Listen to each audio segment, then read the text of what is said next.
Hi, Trey. Hi, Angels. My name is Trinea, or In-Flight Angel. I'm a Queen of Peace. I am doing my charity donations. Basically, I am a flight attendant. You see me in my uniform. Hi. So, whenever I go to my hotel, I collect all of the amenities. Even before I even take off my uniform, they give you the soaps, the lotions.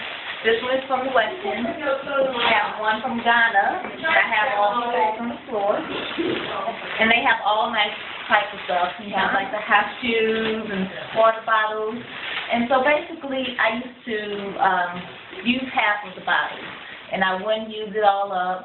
And I just thought it was very wasteful of me.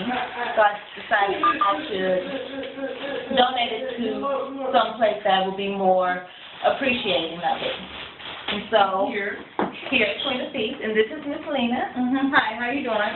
My name is Miss Lena, and I am a counselor over at Queen of Peace, and we help women in transitional housing get their lives together, and we're greatly appreciated for the Thank you.